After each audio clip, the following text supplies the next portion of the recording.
nama saya Gilang.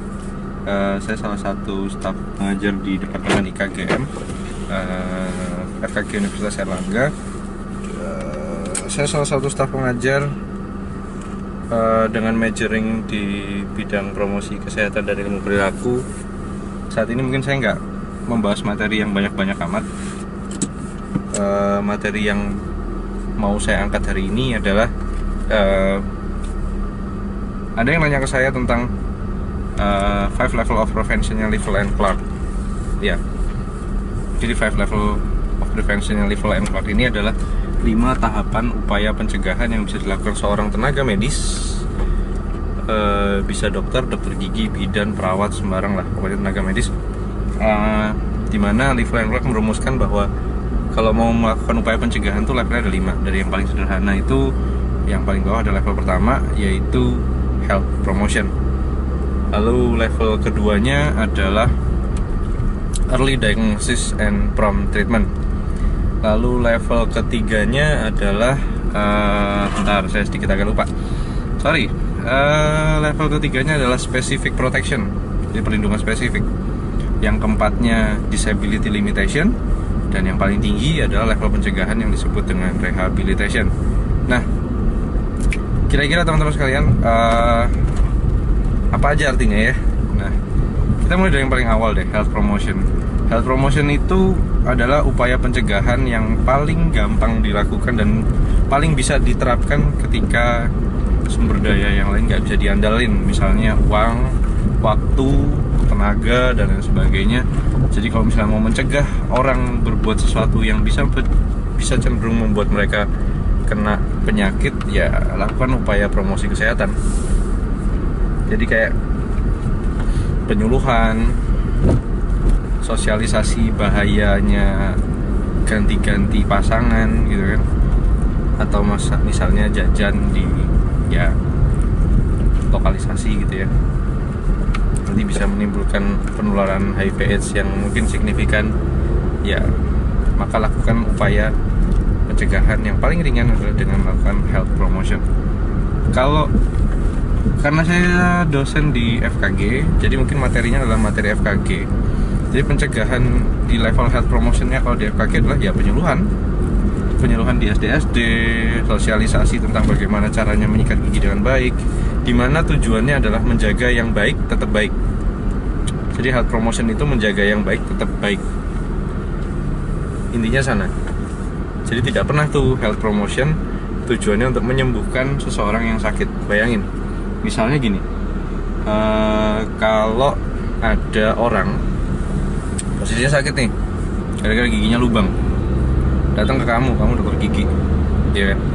Kamu dokter gigi, terus habis itu kamu ceramain, oh iya ini harusnya disikati dengan baik ya, harusnya nanti bisa akan jadi lebih baik kalau misalnya kamu sikat giginya lebih baik. Terus kamu tarik bayaran untuk itu, gila kamu. Ya bukan berarti health promotion itu dengan digitukan terus jadi sembuh, enggak, konsepnya enggak gitu. Karena konsepnya health promotion adalah health promotion. Jadi kalau dia bisa sehat, maka dia akan mendukung gerakan-gerakan atau aktivitas sehari-hari yang bisa dia lakukan dengan mandiri, dengan sehat seperti sedia kala. Jadi itu health promotion ya, menjaga yang baik tetap baik, gitu ya. Oke. Jadi suara saya kalah sama orang gitu. Oke, berikutnya yang nomor 2 adalah apa tadi coba? Nomor 2, early diagnosis and prompt treatment. Jadi early diagnosis dan prompt treatment di sini adalah maksudnya kalau kita mau mencegah suatu hal bisa terjadi, atau mungkin kita nggak pengen suatu hal itu terjadi, maka kita harus bisa untuk mendiagnosis secara dini atau menilai secara dini, menilai duluan gampangannya. Wah, ini ada tanda-tandanya kayak gini nih, ini kayaknya bakalan jadi kayak gini nih. Jadi mendiagnosis secara awal, mungkin agak-agak prematur, tapi ya nggak juga, karena memang ada tanda-tandanya. Nah, setelah kita tahu kalau ini memang ada tanda-tanda menuju ke arah sebuah penyakit, nah, prompt treatmentnya apa gitu. Jadi treatment langsungnya yang bisa dilakukan apa supaya nanti nggak berkembang. Diagnosis yang tadinya kita duga bakal kejadian bisa jadi nggak kejadian, misalnya gitu. Salah satu contoh early diagnosis dan prompt treatment ini pasti ada gejala-gejala yang muncul ke arah kepenyakitan, artinya muncul penyakit. Katakan kalau misalnya di bidang kedokteran gigi deh, kita kan masalah utamanya katakan 97% lah sekarang di Indonesia kan pasti semua orang punya karies. Siapa yang enggak sih? Kamu juga mungkin punya meskipun kecil. Nah, tanda-tanda karies ini kan nggak harus nunggu sampai lubang beneran gitu loh. Kadang-kadang di anak-anak kita kelihatan white spot aja itu udah jadi sebuah pertanda bahwa gigi itu bakal mau jadi karies, ya kan? Nah, begitu udah ada white spot, kita bisa mendiagnosis secara dini nih, wah ini bakalan jadi karies nih, kayak gitu kan. Lalu prompt treatmentnya apa? Penanganan langsungnya apa? Penanganan langsungnya ternyata dibur, ditempel langsung. Gila apa? Enggak lah. Prompt treatmentnya adalah yang namanya white spot itu ada beberapa literatur yang bilang karena dia kehilangan mineral hidroksiapatit atau gimana saya lupa, pokoknya ada titiknya gitu lah, bahasa tawa. Terus nah mineral itu bisa terbantu untuk muncul lagi atau kuat lagi itu karena ada topical aplikasi fluor, terus pakai pasta gigi yang berfluoride, mungkin konsumsi teh karena teh juga mengandung fluor yang cukup banyak, kayak gitu-gitu. Supaya nanti apa yang tadinya white spot itu nggak berkembang jadi karies. Jadi bedanya sama health promotion tadi, ternyata di kasusnya early diagnosis dan prompt treatment ini udah terjadi gejala sebuah kepenyakitan. Tapi belum sampai kejadian beneran, maksudnya bener-bener kejadian yang real. Jadi karies itu kan sonde nyangkut apa segala macam, dalamnya sekian mili, jadi punya kedalaman tertentu, jadi karies superficial, media atau profunda. Nggak, ini bahkan baru white spot aja itu bisa jadi tanda sebagai alat yang apa ya, indikator yang bisa digunakan sebagai early diagnosis gitu ya. Dan prompt treatmentnya suka-suka, misalnya mau topical aplikasi fluor, monggo. Mau ngajarin si ibunya pakai pasta gigi berfluoride yang bener atau milih pasta gigi berfluoride yang bener gimana, ya oke, silakan. Intinya treatment spesifik terkait kondisi yang memang diduga sebagai awal dari sebuah penyakit. Kalau penyakit umum kira-kira apa? Early diagnosis and prompt treatment. Katakan kita ambil sebuah penyakit yang agak sedikit serem, diabetes misalnya. Tanda-tanda awal orang kena diabetes nggak enak deh. HIV/AIDS kali ya, yang paling banyak. Tanda-tanda dalam rongga mulutnya juga ada kelihatan. Jadi mungkin kelihatan beberapa pertanda awal sebuah gangguan di tubuh kita. Kalau misalnya nanti kena, ya mudah-mudahan enggak sih, ada kaitannya gejala HIV/AIDS misalnya. Biasanya kalau di rongga mulut ketahuan dengan adanya beberapa gambaran candidiasis. Nah, kalau misalnya kelihatan itu sebagai awal dari candidiasis itu sebagai tanda dari diagnosis dininya, maka habis itu prompt treatmentnya gimana? Oh, langsung kita kasih obat ARV? Enggak. Kamu dokter gigi, berarti kamu juga boleh untuk paling enggak aware. Terapi candidiasisnya lakukan di tempat kita sebagai dokter gigi. Tapi untuk berikutnya, karena kamu punya kecurigaan ke sana, prompt treatmentnya adalah merujuk. Ya, rujuk dia ke dokter gigi spesialis atau dokter spesialis yang memang mendalami kaitan dari penyakit-penyakit ini, supaya nanti dia nggak jadi lebih parah dan dia juga bisa menghentikan kebiasaannya. Misalnya dia pengguna narkoba, misalnya jarum suntiknya ganti-gantian dan sebagainya, dia bisa jadi berhenti sehingga nanti pencegahannya bisa dilakukan lebih awal. Jadi kembali ke artinya tadi, early diagnosis adalah diagnosis dini. Jadi diagnosis yang dilakukan lebih awal. Oke, berikutnya specific protection. Nah, specific protection salah satu terapinya yang bisa dilakukan di kedokteran gigi adalah perlindungan spesifik terhadap sebuah kondisi yang dimungkinkan akan mudah terserang penyakit. Sorry, saya kebalik kayaknya. Yang tadi early diagnosis dan prompt treatment itu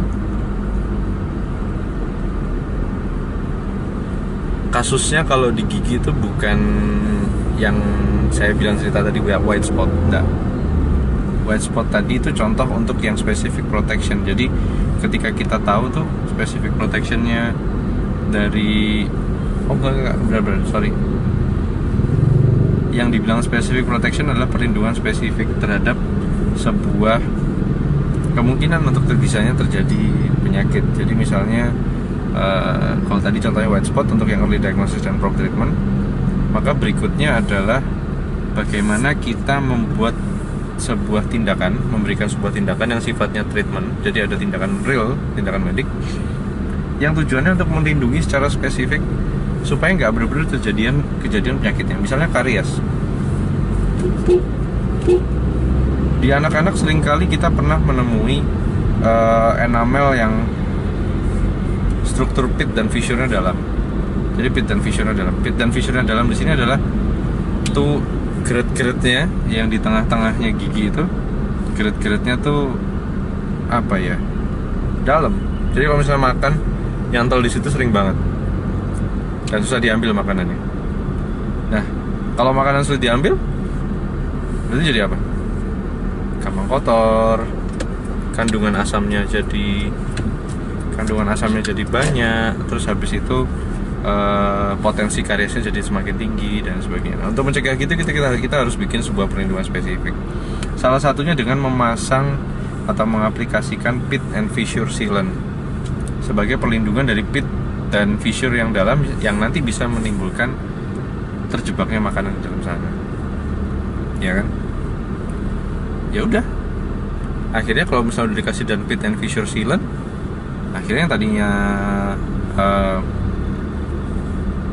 pit dan fissure yang tadi yang dalam tajam mungkin, jadi kalau gampang nyangkutin makanan, berarti tidak harus separah itu, sehingga tadi nanti nggak bisa menimbulkan apa ya, karies yang bakal muncul di sela-sela pit and fissure tadi. Jadi kita mencegah karies dengan cara melakukan perlindungan atau proteksi spesifik terhadap suatu kondisi yang bisa menimbulkan sebuah penyakit, yaitu dalam hal ini karies. Itu nomor 3. Berikutnya nomor 4, yaitu disability limitation. Disability limitation adalah pembatasan kecacatan. Jadi oke lah, sudah kejadian ada cacat di situ, ada karies di situ, mungkin ada decay, ada defect. Gimana caranya biar nggak tambah luas? Ya sudah, ya namanya ada karies, biar nggak tambah luas diapain? Karies biar nggak nanti meluas dan lain sebagainya, nanti kita lakukan penambalan, tumpatan. Yang tadinya misalnya kariesnya kelas 1, ya udah ditumpat biar nggak jadi kelas 2. Kalau yang tadinya kariesnya kelas 2, jangan sampai lebar lagi, segera ditambal jadi kelas 2 supaya nggak nanti bisa dipasang segede onlay atau harus sampai pakai inlay atau bahkan post apa ya, PFM tuh apa ya, prefabricated, nggak tahu lah, pokoknya mahkota porselen atau mungkin mahkota logam. Jadi defeknya nggak semakin membesar. Disability limitation nih, oke lah karies tapi jangan sampai membesar, maka terapinya adalah tumpatan. Di kasus lain misalnya kita sedang mencegah disability yang sifatnya kesulitan mengunyah. Jadi ada gigi yang memang hilang misalnya ya, ada gigi yang hilang, terus habis itu giginya itu ada di antara 2 gigi yang memang kokoh, misalnya kehilangan gigi molar 1, tapi P2 nya ada bagus dan M2 nya ada bagus, sehingga kadang-kadang kalau misalnya orang pakai makan jadi nggak bisa ngunyah banyak enak, nggak bisa ngunyah yang berat atau yang enak-enak. Jadi kayak misalnya ada keluhan pasien gara-gara giginya hilang 1, M1 nya bawah misalnya ya, dia ngerasa, wah saya buat ngunyah daging nggak enak nih, nggak bisa. Disability kan, ya kita harus batasi disability-nya. Gimana caranya? Dengan kita buatin bridge. Pemasangan bridge di situ juga maksudnya disability limitation. Apa bisa gitu? Lah iya kan, kalau udah kepasang dia jadi bisa ngunyah lagi. Gigi kiri sama kanannya nggak tipping ke tengah dan seterusnya. Sehingga ya wis, yang tadinya dia memang udah cacat dalam artian nggak punya gigi, sekarang jadi tidak cacat dan bisa pakai buat ngunyah dengan baik. sort of kayak gitulah. Itu disability limitation. Dan yang terakhir nomor 5 yaitu rehabilitation, pengembalian fungsi. Salah satu contoh yang paling sering dipakai untuk kasus rehabilitation atau contoh kasus yang sifatnya jawabannya rehabilitation adalah pemasangan gigi tiruan lengkap atau gigi tiruan sebagian lepasan. Jadi gini, untuk orang-orang lansia biasanya yang udah nggak punya gigi, biasanya mereka ngunyah kan sulit banget tuh. Nah, yang namanya rehabilitasi itu adalah mengembalikan fungsi ke arah normal lagi, meskipun nggak normal-normal amat ya. Nah, salah satu contohnya kalau misalnya di kasus umum yang namanya rehabilitasi, panti rehabilitasi, misalnya panti rehabilitasi narkoba misalnya ya, itu kan bukan berarti dia dibiasakan tuh dapat narkoba terus, enggak. Justru malah sebaliknya, dikembalikan menuju orang yang normal, nggak pakai narkoba kayak gitu kan, kembali ke fungsi normalnya. Sama dengan panti rehabilitasi penyandang disabilitas misalnya, yang tadinya dia nggak punya ekstremitas atas, bawah, dan lain sebagainya misalnya. Maka rehabilitasinya adalah mengembalikan fungsi dengan memasang protesa tangan, protesa kaki, obturator mungkin semacam itu untuk hidung atau mulut, sehingga nanti orang kalau misalnya mau pakai fungsi tangannya lagi atau pakai fungsi kakinya lagi, dia bisa melakukan seperti orang normal pada biasanya. Nah, salah satu contohnya di kedokteran gigi adalah pemasangan gigi tiruan lengkap, di mana biasanya terjadi pada orang-orang yang sudah sepuh atau sudah senior lah, katakan seperti itu. Gak punya gigi, sulit untuk ngunyah, padahal rawon masih enak, soto masih enak, dan seterusnya. Gak punya gigi, tapi pengen makan, terus terpaksa, terus ngunyah seperti biasanya, dikunyah lah sama dia. Ternyata nggak bisa enak, nggak bisa nyaman, dagingnya nggak hancur-hancur, tapi yang capek malah apa? Kondile. Akhirnya punya masalah yang sifatnya masalah TMJ, gangguan TMJ. Ya bayangin, nggak ada gigi ya, nggak ada gigi, punya daging. Gusi ketemu gusi, tekan, yang kerja sini kan capek. Akhirnya dagingnya ketelannya nggak halus, ke perut jadi mah, kondelnya terpaksa kerja maksimum, radang dah sini, TMJ-nya radang, sakit. Akhirnya dia punya keluhan di sini, terus ada tinnitus kadang-kadang karena dekat sama saraf telinga dan seterusnya. Sehingga ya wis, mau nggak mau kalau memang pengen bagus ya di rehab, buatin gigi yang baru, yang bagus. Kalau misalnya dipakai ngunyah enak, nggak bebanin sini, jadi nggak menimbulkan masalah baru. Jadi yang kita cegah kalau di rehabilitasi itu masalah kesehatan lain yang bisa muncul gara-gara masalah kesehatan yang udah kita punya, kayak gitu. Jadi ya, kalau kata Livell and Clark, semua hal itu bisa memiliki konsep pencegahan. Tahapannya ada 5 tadi. Kalau misalnya di Indonesia digabungin, yang namanya Livell and Clark tadi digolongin jadi 3. Ada pencegahan primer, tersier, sekunder, dan tersier. Primernya itu ya tadi health promotion dan early diagnosis and prompt treatment, itu fase primer pencegahannya Livell and Clark. Sedangkan fase sekundernya itu ada fase yang disebut specific protection, itu fase sekunder. Sedangkan fase tersiernya ada fase yang sifatnya betul-betul kuratif. Jadi ada yang namanya disability limitation, sudah ada penyakit tapi kita batasi kecacatannya, tadi kayak misalnya kasus tumpatan tadi. Dan yang terakhir adalah rehabilitation, penyakitnya udah ada, mungkin aja udah parah, jadi kayak nggak punya gigi semuanya kan, itu juga parah, tapi kita cegah supaya keparahan ini tadi tidak menimbulkan masalah di kasus yang lain atau kasus masalah kesehatan yang baru. Jadi gitu guys, thank you for today. Mudah-mudahan bermanfaat dan berguna, dan thank you. Selamat sore.